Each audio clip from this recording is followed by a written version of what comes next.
ଦେଖନ୍ତୁ ଆଜି ଗୋଟିଏ ଉଚ୍ଚସ୍ତରୀୟ ବୈଠକ ବାହୁଡ଼ା ଯାତ୍ରା ଭଗବାନଙ୍କର କେମିତି ସଫଳତାର ସହିତ ଏବଂ ସୁରକ୍ଷିତ ଭାବରେ ହେବ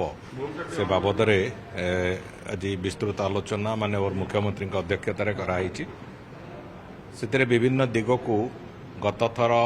ଯେଉଁ ରଥଯାତ୍ରା ସମୟଠୁ ଆରମ୍ଭ କରିକି ଏପର୍ଯ୍ୟନ୍ତ ବିଭିନ୍ନ ସମୟରେ ଯେଉଁ ଭକ୍ତମାନଙ୍କର ସଂଖ୍ୟା ବି ବଢ଼ି ବଢ଼ି ଚାଲିଛି,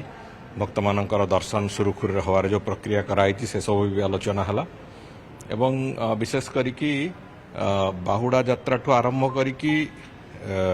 ନୀଳାଦ୍ରି ବିଜେ ପର୍ଯ୍ୟନ୍ତ ପ୍ରତିଦିନ ଯେଉଁ ସଂଖ୍ୟାରେ ଭକ୍ତମାନେ ଆସୁଛନ୍ତି ଦର୍ଶନ କରିବେ ସେମାନଙ୍କ ପାଇଁ ସମ୍ପୂର୍ଣ୍ଣ ସୁରକ୍ଷିତ ଭାବରେ କେମିତି ବ୍ୟବସ୍ଥା କରାଯାଇପାରିବ ସେ ଦୃଷ୍ଟିରୁ ପୁଲିସ ଆଡମିନିଷ୍ଟ୍ରେସନଠୁ ଆରମ୍ଭ କରିକି ଟ୍ରାଫିକ୍ ମ୍ୟାନେଜମେଣ୍ଟ ଏବଂ ରଥର ସମ୍ପର୍କିତ ଯେଉଁ ଅଲଗା କଥାଗୁଡ଼ିକ ଯାହା ଅଛି ସେ ଦିଗରୁ ନୀତିକାନ୍ତି ସବୁ ଦୃଷ୍ଟିରୁ କେମିତି ସଫଳତାର ସହିତ ସବୁ ପ୍ରତିଟି ବିନ୍ଦୁକୁ କରାଯାଇପାରିବ,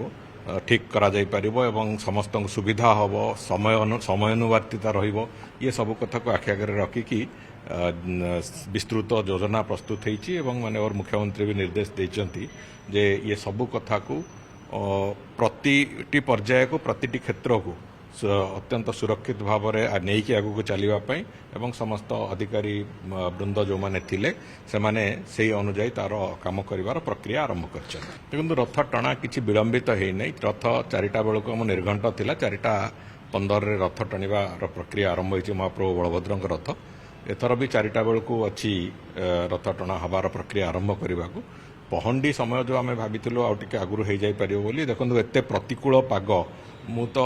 ଗତ 45 ବର୍ଷ 50 ବର୍ଷ ଭିତରେ ଏଭଳି ଏକ ପ୍ରତିକୂଳ ପାଗ ରଥଯାତ୍ରା ସମୟରେ କେବେ ଦେଖିନଥିଲି। ତେଣୁକରି ସେଭଳିଆ ପ୍ରତିକୂଳ ପାଗ ସତ୍ତ୍ୱେ ବିଭିନ୍ନ ପ୍ରକାରର ଅସୁବିଧା ସତ୍ତ୍ୱେ ବି ମହାପ୍ରଭୁଙ୍କର ସେ ବର୍ଷା ଭିତରେ ପହଣ୍ଡି କରାଇବା ଇଏ ସବୁ କଥା ଗୋଟେ ଚ୍ୟାଲେଞ୍ଜ ଥିଲା। ତା ସତ୍ତ୍ୱେ ପ୍ରଭୁଙ୍କର ଆଶୀର୍ବାଦ କାରଣରୁ ପ୍ରଭୁଙ୍କ ଦୟାରୁ ଏ ସବୁ କଥା ସଫଳତାର ସହିତ ହେଇଛି ଏବଂ ସମସ୍ତ ଅଧିକାରୀ ଯେଉଁ ସରକାରୀ ଅଧିକାରୀମାନେ ଯାହାକୁ ଯାହା ଦାୟିତ୍ୱ ଦିଆଯାଇଥିଲା ସମସ୍ତେ ଅତ୍ୟନ୍ତ ସଫଳତାର ସହିତ ସେ କଥାକୁ କରିଛନ୍ତି ବି। ତେଣୁକରି ଏ ପୁରା ପ୍ରକ୍ରିୟାକୁ ଯଦି ଆମେ ଅନୁଶୀଳନ କରିବା ସମସ୍ତେ ତାଙ୍କର ଦାୟିତ୍ୱ ଠିକ୍ରେ ନିର୍ବାହନ କରିଛନ୍ତି ଏବଂ ସେହି ଢାଞ୍ଚାରେ ଆମେ ପୁଣି ଥରେ ବାହୁଡ଼ା ପାଇଁ ବି ଯାହା ଯାହା ଆବଶ୍ୟକତା ଅଛି ତାକୁ କରିବା ଏବଂ ସେଇଭଳିଆ ଏକ ନିର୍ଦ୍ଦେଶ ମାନ୍ୟବର ମୁଖ୍ୟମନ୍ତ୍ରୀଙ୍କଠୁ ଯାଇଛି ଏବଂ ସେ ଦୃଷ୍ଟିକୋଣରୁ ସମସ୍ତେ ତାଙ୍କର କାମ ସୁଚାରୁ ରୂପେ କରିବା ପାଇଁ ଉଦ୍ୟମରତ ଅଛନ୍ତି।